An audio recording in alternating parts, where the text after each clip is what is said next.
Hi, I'm Stephanie Jaworski of joyofbaking.com. Today we're going to make brownie cookies, and this is what they look like.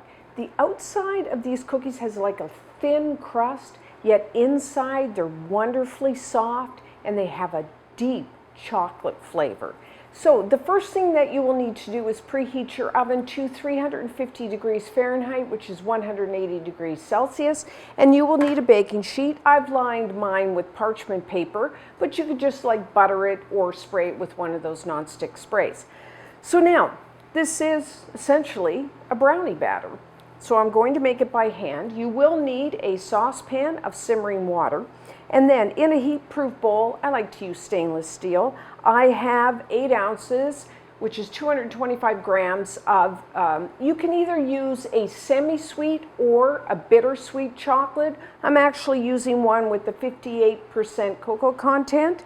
And I'm using, these ones are in disc form. If you're using like a chocolate bar or if you have a block of chocolate, just coarsely chop that. And just remember, brownie cookies, the flavor will depend on whether you're using like semi-sweet or bittersweet, and you know, chocolate does vary the flavor by brand, so just keep that in mind. And then you will also need 2.5 tablespoons, 35 grams of butter. I just chopped mine into little pieces so it melts a little faster. Get that off. So just put it over your saucepan of simmering water, and I'm just going to melt the two of those together.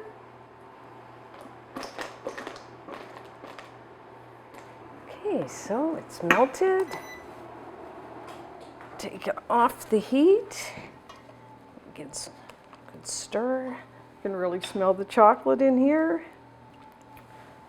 So it's pretty warm to the touch, so that's what you want. If it was really hot, I would let it cool down just a bit, but mine's just, you know, warm. So I'm going to add a 1/2 cup plus 1 tablespoon, which is 115 grams of granulated white sugar. Put that in there, along with 1 teaspoon, 4 grams of pure vanilla extract. The vanilla is for flavoring, so if you didn't want a vanilla flavor, you could just leave that out. So I'm just going to use my wire whisk. I mean, you could use a hand mixer if you don't want to do it by hand. It's going to be quite thick because really this is just chocolate. So now I'm going to add 2 large eggs, which is about 100 grams. Have your eggs at room temperature. I'm going to add 1 egg and whisk that in.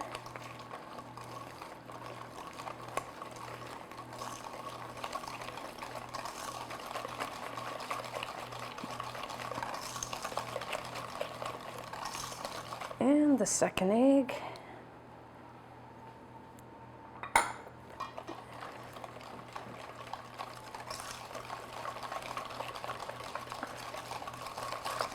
So I'm going to whisk this for a little bit. I want that sugar to dissolve and the eggs to get really mixed in, and your batter will get like nice and shiny. Your arm will get a little tired. Okay, that looks good.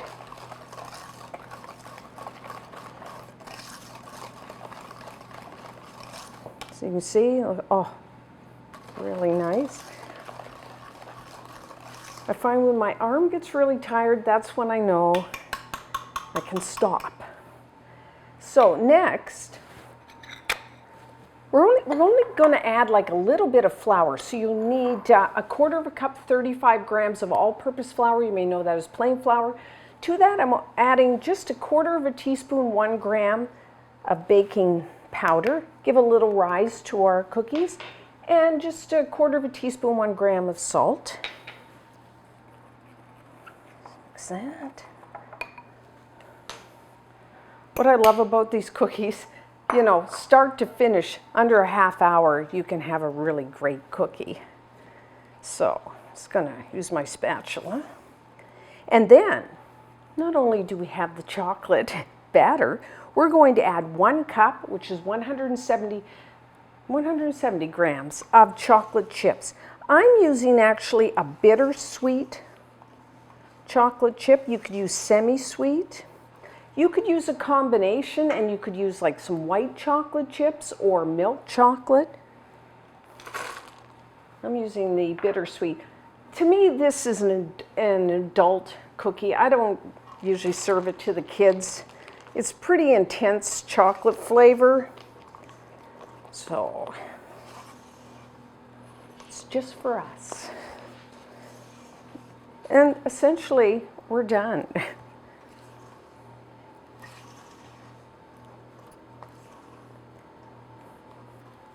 So now I'm going to use about like a nice heaping tablespoon of batter for each cookie. So you can just use a tablespoon, or if you have, which I do, an ice cream scoop that is about a little over a tablespoon, you could use that. So as you can see, this is a pretty thick batter. If yours was for some reason a little thin, you could just put it into the refrigerator for a little bit just to firm it up. And then I'm putting like 3 across 4 rows. So 12 cookies on one sheet. This will make about 24 cookies of this size.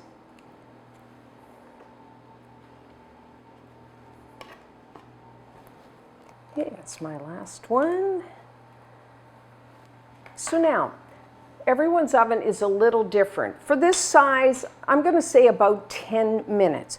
We do not want to overbake these cookies or they'll be dry. So what you're looking for, they will, like around the edges you touch it, it will be firm, but the centers are going to be soft. That's how you want them, nice and soft. And you will see some cracking on top, perfectly normal. So check them. I'm going to say 10 minutes. Check them a little before that. Rotate your baking sheet front to back about halfway through baking that for more even baking. So about 10 minutes.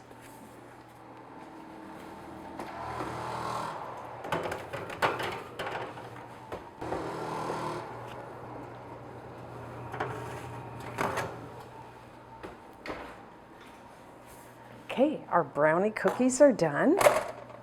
So you want to feel the outside, it's firm, but the centers are still soft. That's how I like them.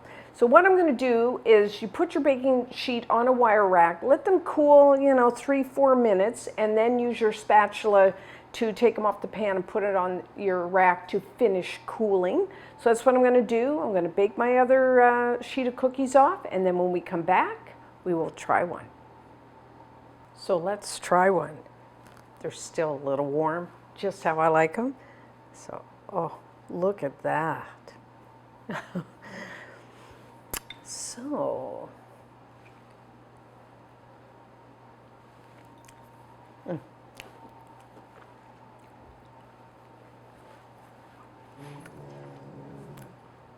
the outside of the cookie has like a little thin crust, which when they're first made, which is so wonderful. And then they're soft. They're kind of gooey if you have them warm from the chocolate chips. Really, kind of a really deep chocolate flavor. I think they're just perfect. They're good warm. They're good at room temperature. They're good cold. And while I think they're like kind of at their best the first day, you can cover and store them 3-4 days and they're still really good, or you can freeze them. So you got to try these. And until next time, I'm Stephanie Jaworski of JoyBaking.com.